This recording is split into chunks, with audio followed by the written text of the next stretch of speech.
Some people say that mass immigration into the United States can help reduce world poverty. Is that true? Well, no, it's not. And let me show you why.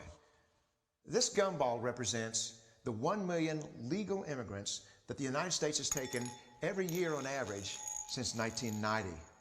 Now, who in the world deserves our humanitarian compassion? The World Bank has one measure of the desperately poor of the world. They make less than $2 a day.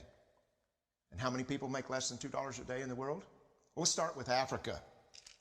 In Africa alone, there are 650 million people who make less than $2 a day. 650 million. And in India, another 890 million people, desperately poor. China adds another 480 million people, making less than $2 a day.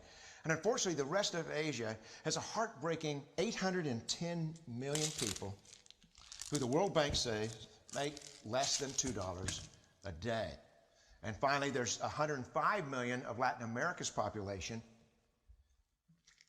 that are desperately poor. All told, the World Bank says there are 3 billion people in the world. 3 billion people who are desperately poor, making less than $2 a day. That's 3,000 gumballs. And every year, we take 1 million and suggest that we've somehow made a humanitarian difference. Of course, we don't pull our immigrants from these desperately poor populations, do we? These people are too poor, too sick, too disconnected to make it here as immigrants. We tend to pull our immigrants out of the better off poor of the world. And Mexico tends to define the type of immigrant that we bring here because the plurality of people come from Mexico. And Mexico is poor. How many people in the world live in countries that have average incomes lower than that of Mexico? And the World Bank tells us that that number is these 3 billion plus another 2.6 billion people. 5.6 billion people in the world who live in countries with average incomes below that of Mexico. That's 5,600 gumballs. And so what is it that the elites are telling us? They're telling us that when we take this 1 million immigrants, that we somehow or another are tackling world poverty. And we have to do it regardless of the effect on our unemployed, the working poor, the most vulnerable members of our society, regardless of the effect on our natural resources. Even if we went by the most radical proposals in Washington, which are to actually double our immigration to 2 million a year,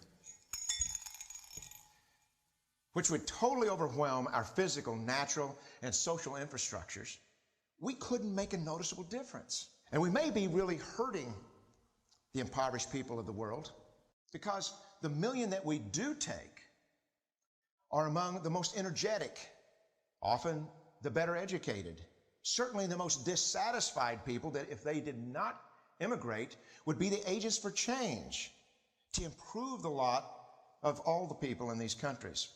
The true heroes in the global humanitarian field are the people in these countries who have the wherewithal to immigrate to another country, but instead stay in their countries to apply their skills to help their fellow countrymen. Unfortunately, our immigration system tends to entice these very type of people to abandon their countrymen. The impossibility of making even a dent is actually worse than it looks here. Because last year, when we took 1 million immigrants, these countries added, births over deaths, 80 million more people into the impoverished population. And this year, Congress is bringing in 1 million legal immigrants. And this year, according to the United Nations, these countries are expected to add another 80 million people.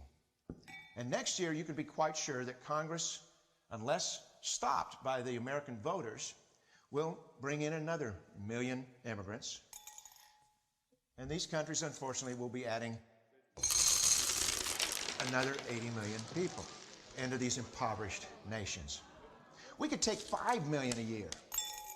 But we'd never get ahead of what's happening in these countries. Not in this century. Don't you see? Immigration can never be an effective or significant way to deal with the suffering people of the world. They have to be helped where they live. 99.9% of them will never be able to immigrate to a rich country. There's no hope for that. They have to bloom where they're planted.